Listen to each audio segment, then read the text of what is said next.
Shalom, ada sukacita pagi hari ini, puji Tuhan ya.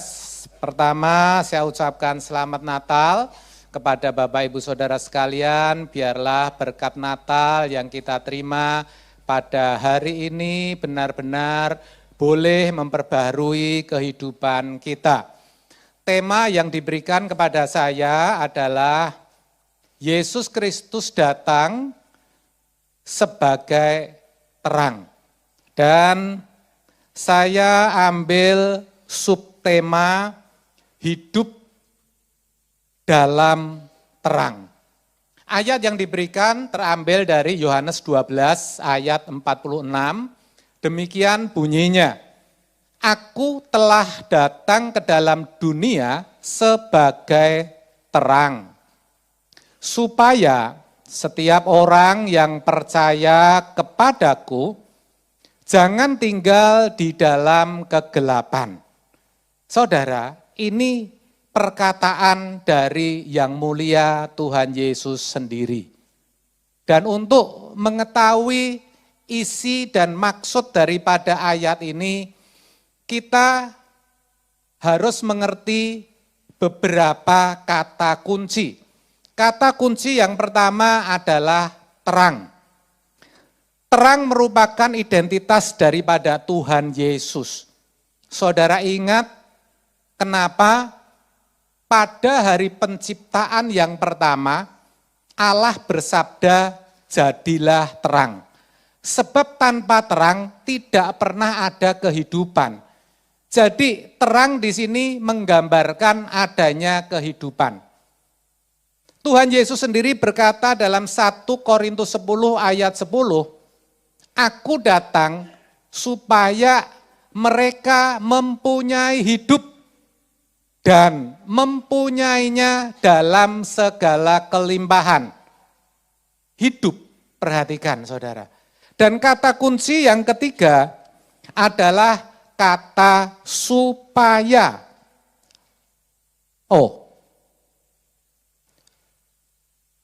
Kata kunci yang kedua, adalah kegelapan, saudara. Nah, kegelapan ini sebetulnya identitas daripada dunia yang sudah dikuasai oleh dosa. Di mana kejahatan semakin menjadi-jadi, dan akibat dari semuanya itu adalah kematian dan kebinasaan. Kalau kita bicara kebinasaan artinya keterpisahan dari Allah untuk selama-lamanya.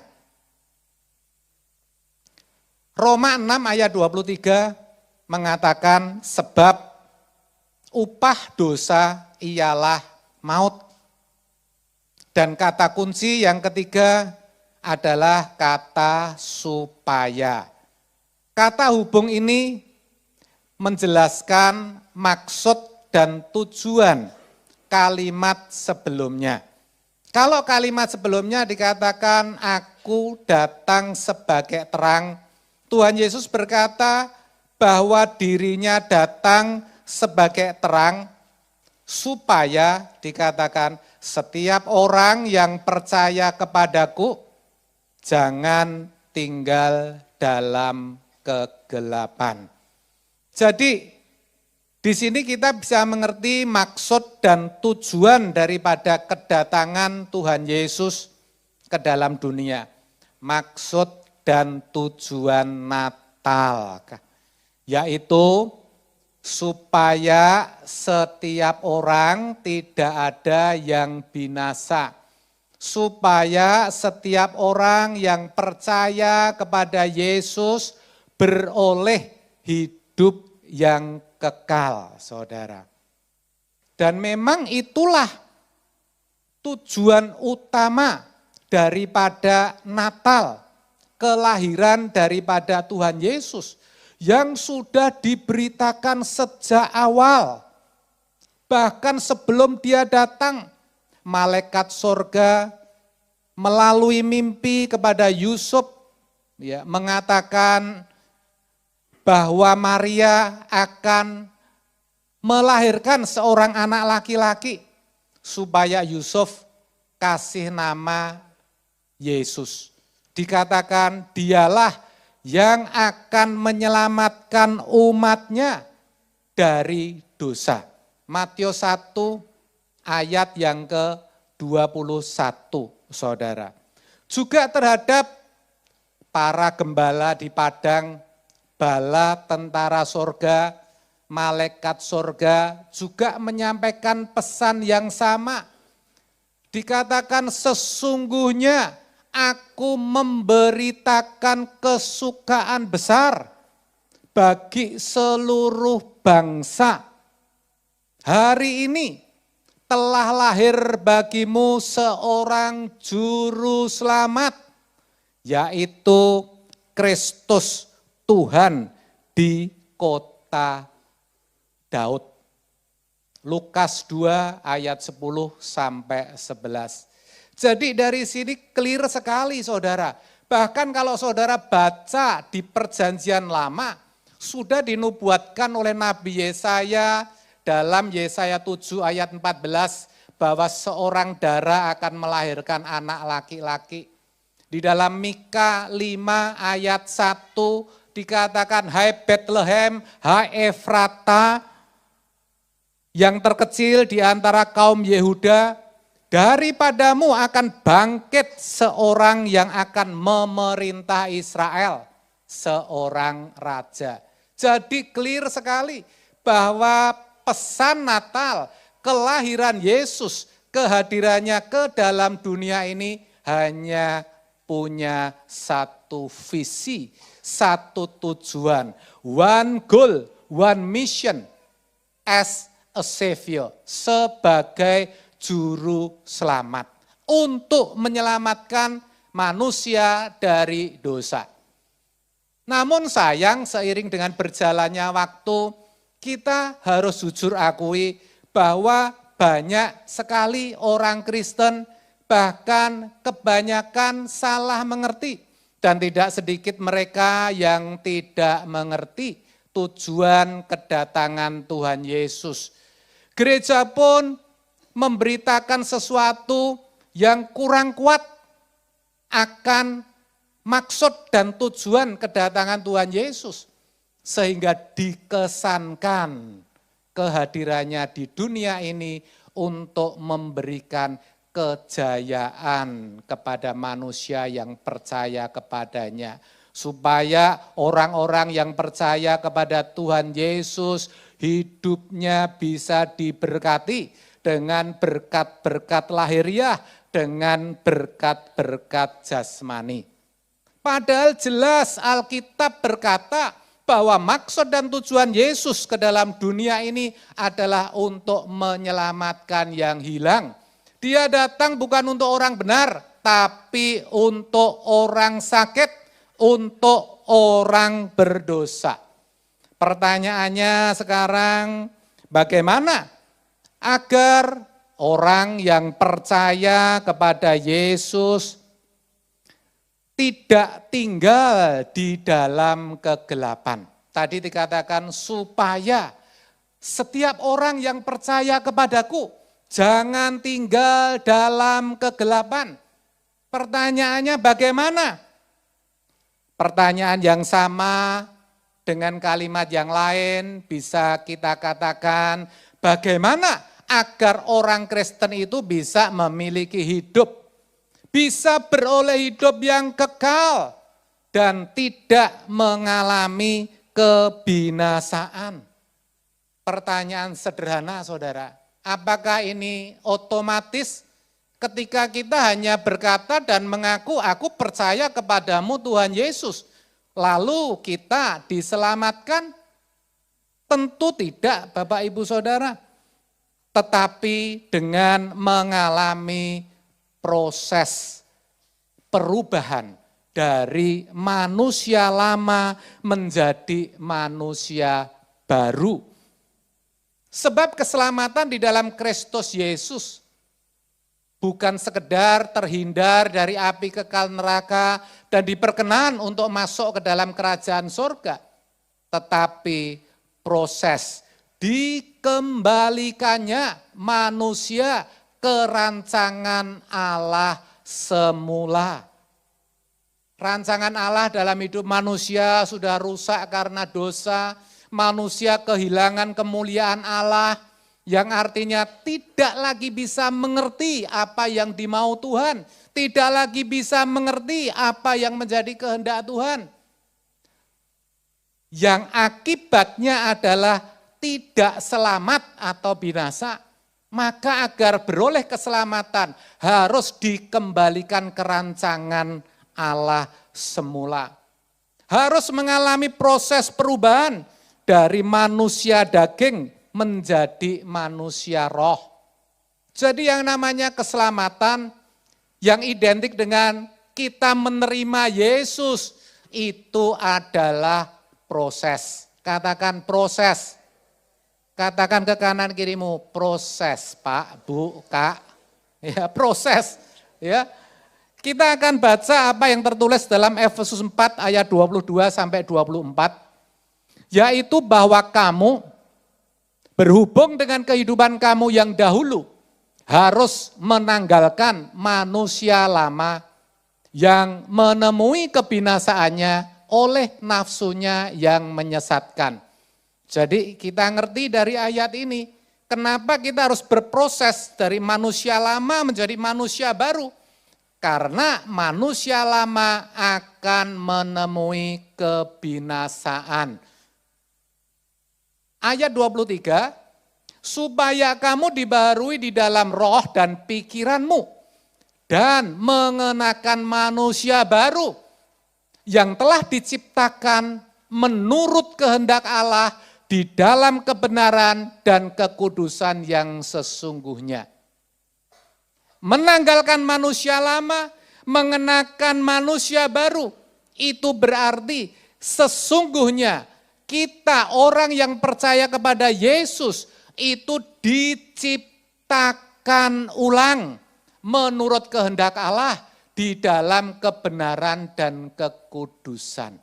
Jadi Bapak, Ibu, Saudara dan saya yang sudah terima Yesus, ini dicipta ulang, diriset kembali saudara. Sesuai kehendak daripada Allah. Ayat 24, habis ya.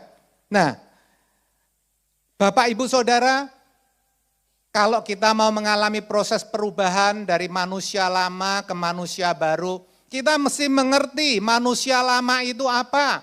Manusia lama berbicara tentang kebiasaan, irama hidup, dan karakter kita yang jahat, saudara. Jahat artinya tidak sesuai dengan kehendak daripada Allah. Melenceng, meleset dari apa yang dimau Tuhan. Dan itu terekspresi melalui gerak perasaan, gerak pikiran, perkataan, tingkah laku dan perbuatan kita.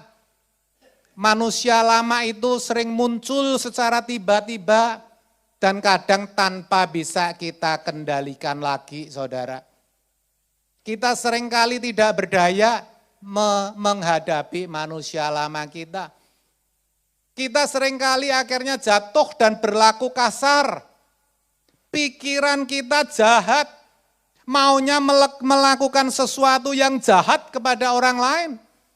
Ucapan kita tidak pantas. Hati kita dipenuhi dengan iri hati, kebencian, kepahitan. Orang yang mengalami kepahitan tidak bisa melepaskan pengampunan, dan ini jadi penyakit kronis yang suatu saat bisa timbul sebagai penyakit fisik. Kesombongan, kita seringkali lebih mengutamakan keakuan. Kita lebih suka menunjukkan saya, siapa saya, who am I, selalu kita tunjukkan. Suka dipuji, hampir setiap orang merindukan pujian terhadap dirinya. Kenapa kita berdandan, kenapa kita berpakaian rapi, bagaimana kita tampil dalam event-event. Tidak jarang dalam hati kita mengharapkan satu pujian. Bukan salah dipuji orang, tapi ketika kita menginginkan kepujian, itu tidak sesuai dengan kehendak Allah. kepura-puraan, di mulut berkata ya, di hati tidak, ketidaktulusan, semua dilakukan dengan berat hati, kelicikan, ada hal-hal tersembunyi yang selalu kita pelihara. Bukan apa yang kita lakukan, bukan yang menjadi keinginan kita, melainkan ada maksud tertentu yang akan kita raih.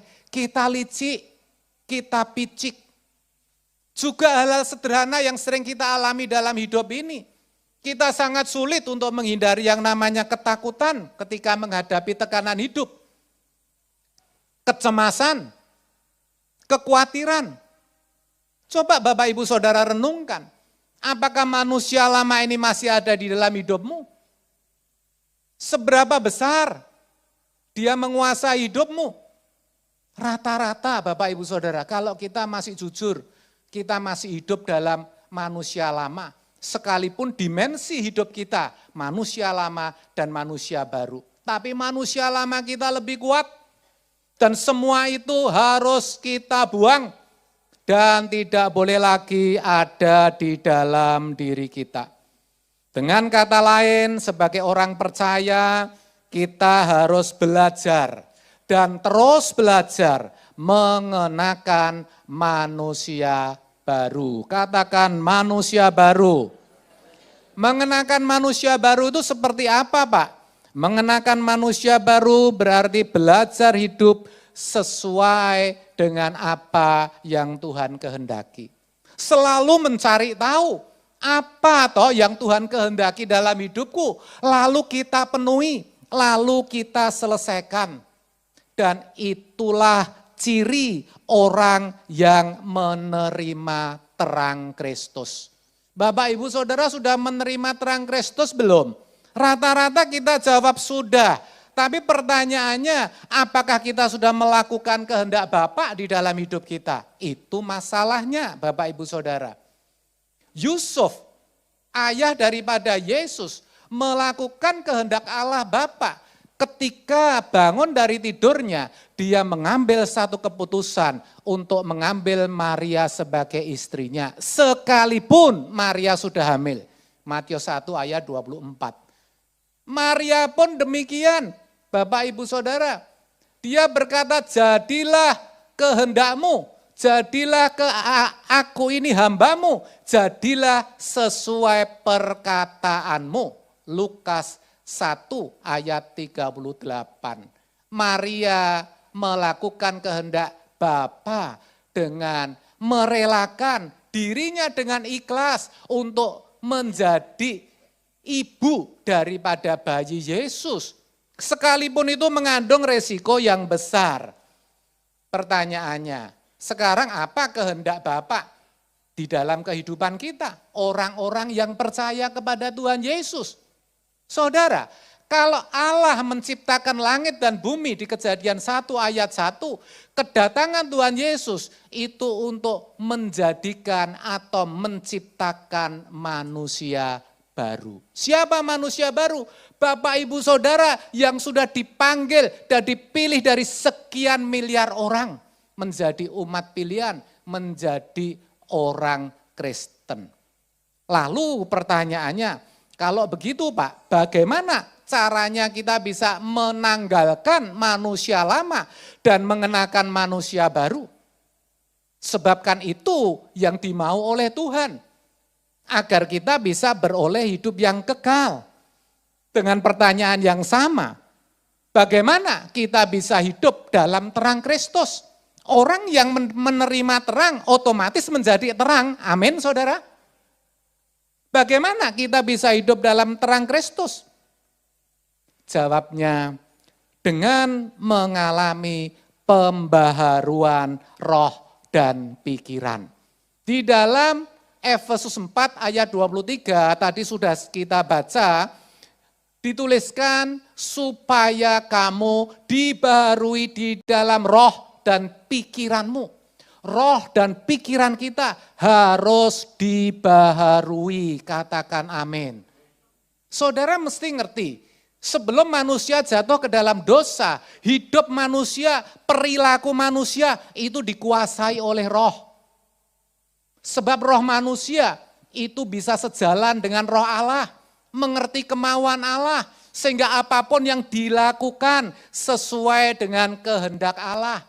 Manusia bisa hidup damai dengan Allah, tetapi setelah jatuh ke dalam dosa, hidup manusia, tingkah laku perbuatan perkataan manusia ditentukan oleh pikirannya.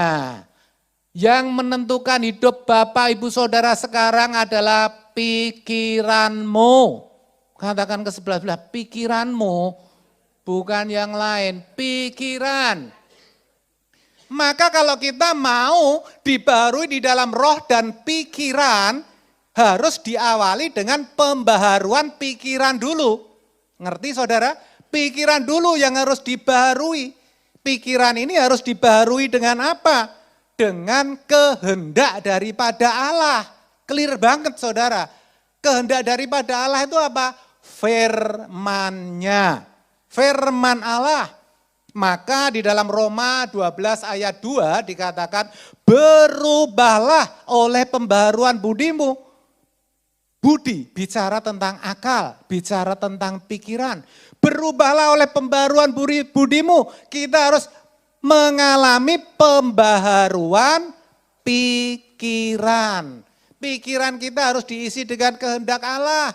Kita harus input cara meriset hidup kita adalah dengan cara menginput firman ke dalam pikiran kita.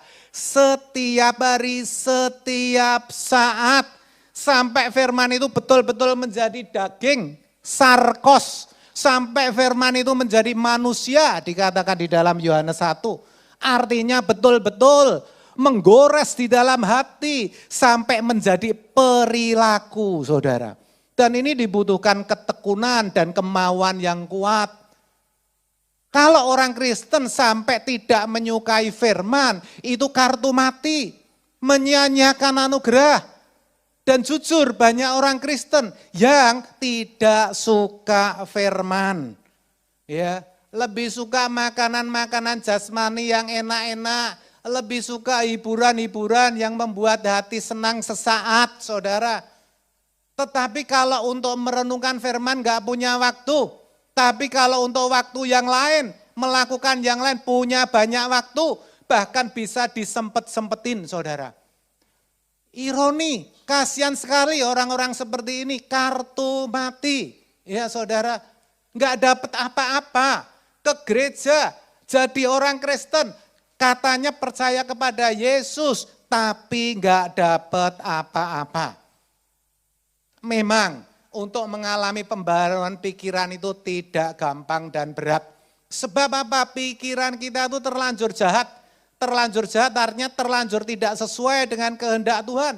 Terlanjur sesat, terlanjur sia-sia.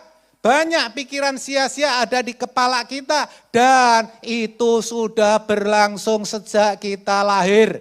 Kita tumbuh sudah dicekoi dengan filosofi dunia. Latar belakang kita, budaya, pendidikan kita mengarahkan semua kepada filosofi dunia. Jadi memang berat dan sukar saudara. Tetapi mau tidak mau itu menjadi tanggung jawab kita. Tanggung jawab Bapak Ibu Saudara dan saya adalah mengalami pembaharuan pikiran. Dan seiring dengan pikiran yang dibaharui, roh kita dibaharui, katakan amin. Semakin banyak firman masuk, semakin banyak rohmu itu dibaharui. Rohmu semakin ngerti maksud daripada Roh Kudus, semakin peka akan suara Tuhan. Sehingga pada titik dan level tertentu, ya saudara menjadi manusia baru. Saudara hidup dalam roh. Artinya hidupmu dipimpin oleh Roh Kudus. Karena yang menguasai hidupmu bukan lagi main atau pikiran. Tetapi spirit atau roh. Sekalipun saudara orang berdosa. Karena sudah mengalami proses perubahan. Dan sekali lagi ini berat. Tetapi memang itu tanggung jawab kita. Banyak orang Kristen berpikir itu tanggung jawab Tuhan. Tuhan yang bisa merubah hati dan pikiran kita, itu tidak benar saudara. Sebab di dalam Efesus 4 ayat 22 jelas dikatakan, itu saya kurung karena itu anak kalimat. Artinya kalau kita hilangkan yang dalam kurung itu tidak mengubah pengertiannya. Ya, yaitu bahwa kamu harus menanggalkan manusia lama. Kamu, bukan orang lain, bukan Tuhan, bukan gembala sidang, bukan pendeta, bukan papamu, mamamu, bukan siapapun, not anyone, but you, tapi kamu. Katakan aku sekali lagi, yang harus menanggalkan manusia lama aku. Katakan sebelah-sebelah, kamu bukan aku. Kamu bukan aku. Kok aku gitu? Kamu sendiri. Amin Bapak Ibu Saudara. Itu tanggung jawab umat pilihan. Ya. Kalau kita bicara keselamatan selalu menyangkut dua pihak. Pribadi yang menyelamatkan Savior, Sang Juru Selamat yaitu Yesus Kristus Tuhan. Dan yang lain adalah yang diselamatkan yaitu orang berdosa. Yaitu Bapak Ibu Saudara dan saya. Bagian Allah, bagian Tuhan Yesus sudah dilakukan. Bagian Allah Bapa mengutus putranya sebagai sarana penebusan dosa. Bagian Tuhan Yesus sudah menyerahkan nyawanya untuk menggantikan hukuman dosa atas kita. Darahnya yang kudus, yang suci menebus segala dosa kita, menyucikan dosa kita. Bahkan ketika kita mengaku percaya, kita menerima penebusan karya salib. Allah memberikan rohnya, yaitu roh kudusnya. Itu bagian Allah, sudah dipenuhi, sudah diberikan kepada kita. Bagian kita, tanggung jawab kita adalah kita menanggalkan manusia lama kita. Harus berproses, tetapi pasti dari hari ke hari harus ada kemajuan saudara. Ya, oleh sebab itu mari Bapak Ibu Saudara melalui Natal tahun ini. Saya enggak mau seperti Natal tahun-tahun kemarin ketika kita melewatkan hari Natal tanpa pesan Natal yang kita hidupi. Yang kita ingat cuma kemeriahan Natal, yang kita ingat cuma kado-kado Natal. Tapi enggak ada yang bisa mengubah hidup kita, sedikit pun bahkan enggak berpengaruh. Kenapa? Karena kita enggak sadar, kita enggak ngerti. Pagi ini Tuhan berfirman dengan jelas, kita harus mengalami perubahan. Katakan amin. Supaya saudara mendapatkan berkat Natal yang luar biasa, yang lebih dari apapun, yang begitu berharga dan bernilai. Sepulang dari tempat ini, saudara harus menginventarisasi manusia lamaku yang sering-sering muncul apa ya? Kok aku suka meledak-ledak marahnya, sering gampang marah, kok aku lebih sering iri hati ya, aku kok lebih mudah tersinggung ya, aku kok sukanya benci dengan orang, aku ada akar kepahitan, gak bisa mengampuni orang. Saudara harus berproses, ya. Roh Kudus menolong saudara, ya. Firman akan membuat saudara jalan di dalam terang Kristus, saudara. Saudara harus berupaya dan saudara harus nekat. Karena kalau tanpa kenekatan kita tidak akan bisa berhasil. Nekat dan tekun. Katakan nekat dan tekun. Saudara harus berubah. Aku mau berubah, katakan. Percayalah Tuhan menolong saudara. Ya, amin. Tuhan Yesus memberkati.